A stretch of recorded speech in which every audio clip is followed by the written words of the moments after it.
All right, so today we are going to be analyzing graphs of polynomial functions and determining features of them. For example, when we're looking here, it says that this is supposed to be the word constant, so it's a constant function. In other words, it's non-changing. So in this case, there's only a y equals 1, so y equals 1 all the way across. It's constantly 1, which makes it a constant. The reason why the degree is being shown here is because the degree is really important when we're talking about graphs of polynomial functions. So over here to the side, we're just going to make a few little notes about this to help us as we go. So the degree is always equal to the number of total solutions. The degree is always equal to the number of total solutions. So in this case, the degree is 0, and that's because there is no x value. The exponent on the x will tell you the degree. In this case, there is no x, so the degree is 0. So when I look at this, since the degree is 0, I know there are 0 solutions, and that's confirmed by the fact that it never touches the x-axis. So since there's no x-intercepts, there are also no real solutions. And all of that is related to the degree. So when I look at the degree should tell me the total number of solutions in total, not necessarily real. Some of them could be imaginary. So when we talk about the degree, it equals the total number of solutions, which is the combination of real and imaginary. Oops, sorry, couldn't fit that on there, of real and imaginary. So when the degree is 4, there will be 4 solutions. When the degree is 5, there will be 5 solutions. But some of those could be imaginary and some of those could be real. And we'll talk about how to determine that as we go through. Okay, so when we look at this again, the degree is 0. It never touches the x-axis. So there are 0 x-intercepts and 0 real solutions. I'm going to leave the last one on each one of these blank, and those are the ones that you're supposed to try at the end. So we'll make a little note here. Try third example on all at the end. And then those are ones that we'll go over in class tomorrow to make sure that you're good on them. Okay? So now when I look at this one, in this one, y equals x. There's actually an x value, which means it's not constant, and since there's no exponent on it, I know the exponent is 1. Since the exponent is 1, that means that there's going to be at least one solution. Well, in this case, that one solution happens where it always happens, this one solution happens where it crosses the x-axis. It crosses the x-axis here, so we have one x-intercept and one real solution. So as I'm looking at this one, again, I see an exponent of 1, which tells me there's going to be one solution. And when I look at it, I see where it crosses the x-axis, so there is one x-intercept, and this one x-intercept is the one real solution. This gets more complicated the higher the degree is. Okay, because we're going to have to also consider multiplicity in these. So let's look at an example first, and then we'll probably come back up here to talk about multiplicity. So when I'm looking here, right, y equals x squared. The exponent is 2, right, which tells me the degree is 2, which means there's going to be 2 solutions of some sort. Now when you look at this one, they're now starting to give you an option. Are those 2 solutions going to be real or imaginary? Is there going to be one real and one imaginary? Well, first let's stop and pause to look at how many times it touches the x-axis. So at this point, it touches the x-axis once.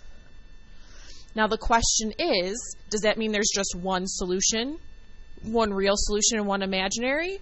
Because it only touches it once, which lends us to think that there's only one real solution. However, we need to start thinking about this as multiplicity. When we were doing these problems before, we would say something like 0 equals x squared, right? So we would solve by square rooting and get x equals 0, and we would say that this has a multiplicity of 2 because that degree of 2 has 2 answers, and they were 0 and it happened twice. So in this case, although there's only one x-intercept, there are 2 real solutions because this solution, this one solution which happens here, is actually occurring twice because of what happens when you solve, leaving 0 for the number of imaginary solutions. And now we kind of have to think about, well, how would we know that? Well, let's look at these two pieces over here. We're going to make another little comment note on the side about multiplicity. Okay, multiplicity is what's really going to determine when there's any left over for imaginary. Okay, so multiplicity of a solution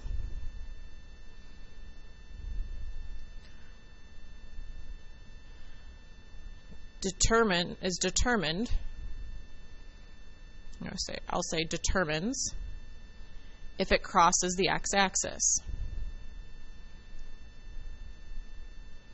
Determines if it crosses the x-axis. So here, this one solution only happened once, so it crossed the x-axis. Whereas here, this solution happened twice, and it didn't cross the x-axis. Instead, it turned around and bounced back up.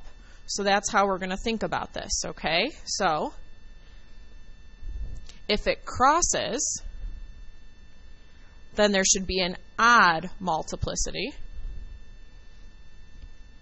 If it turns back, or as we'll be talking about a little later, if it turns back or bounces, that means that there is an even multiplicity.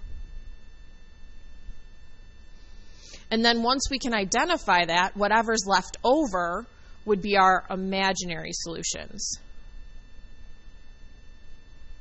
What is left equals the imaginary solutions. So when we're analyzing a graph, this idea of multiplicity, as well as this idea of the degree back here, will be important for you to analyze the graph properly. Okay, so let's look at the next one. So when I look at this one, again, the degree is 2, which means there should be 2 solutions. And when I look at how many x-intercepts there are 2 x-intercepts. So that means those 2 solutions are 2 real solutions.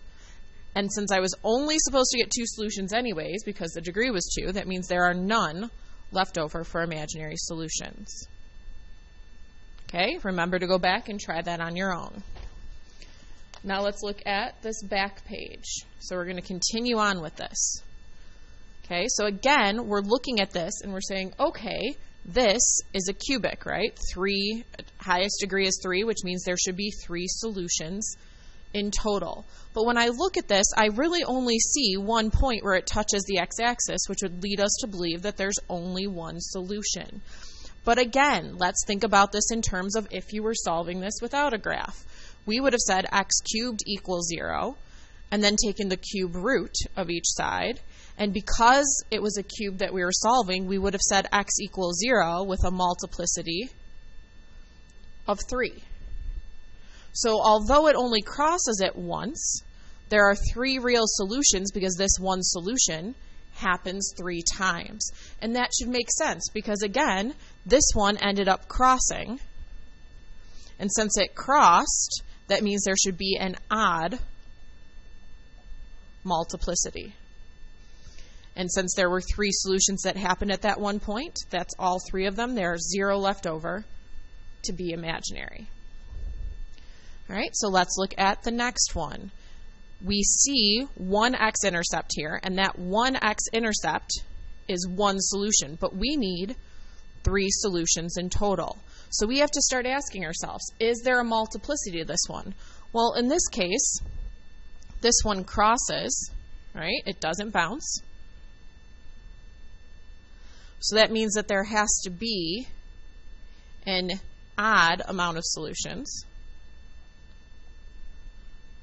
But because of how this pattern happens here, we know that that one solution is only one real solution. And since there's supposed to be 3 solutions total, that leaves 2 imaginary solutions in the end. Okay, so let's look down here at the exponent is 4, which means there should be 4 solutions. Well, it crosses the x-axis once and twice. So that gives me 2 x-intercepts, and then again I have to think about what's happening at that x-intercept. So this one, it is crossing it, so that means an odd multiplicity, which means it really only has one solution here. Because it's odd, my only options would have been 1 and 3, so 1 is the one that I take.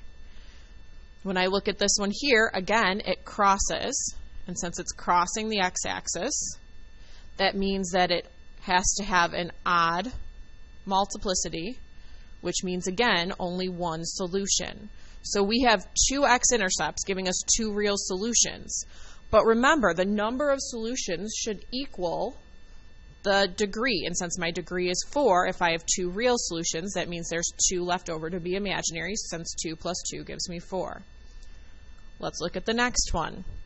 So here, there's 1 x-intercept, 2, 3. There are 4 x-intercepts in total. Since my highest exponent is 4, that means there should be 4 solutions. And I already found those 4 solutions on my graph, so those 4 solutions are my 4 real solutions. And since this all together should give me 4, that means there's 0 left over to be imaginary. And the last one. This one, my degree is 5, so I should get 5 solutions. So when I look at this, here's 1, 2, 3, 4, 5 points where it crosses the x-axis. So there are 5 x-intercepts. And those 5 x-intercepts give me 5 real solutions, because the real solutions happen where it touches the x-axis. And since there are supposed to be a total of 5 solutions, I already have my 5, leaving 0 to be imaginary. Okay, so now let's look at the next one.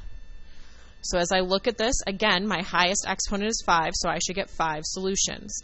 I have one solution here, 2 solutions, 3 solutions that come from my x-intercepts. And again, now I have to analyze, is there any multiplicity on these? Well, this one crosses, right? If it crosses, then I should have an odd multiplicity, which means it's going to be just 1. So I get 1 solution from this 1 point. This one, again, crosses, which means it's going to be odd. So I'm only going to get 1 solution from that 1 point. Here, again, that crosses the x-axis, which means I should have an odd number of solutions, which means my number of solutions from this one is 1. So I get 1, 2, 3 real solutions from the graph. And remember, again, since my highest degree is 5, my highest exponent is 5, the degree is 5, which means I should have 5 solutions, leaving 2 of them to be imaginary. Now, at this moment, I think you should stop, go back, and try to fill in those on your own. And then once you do that, go to the next video.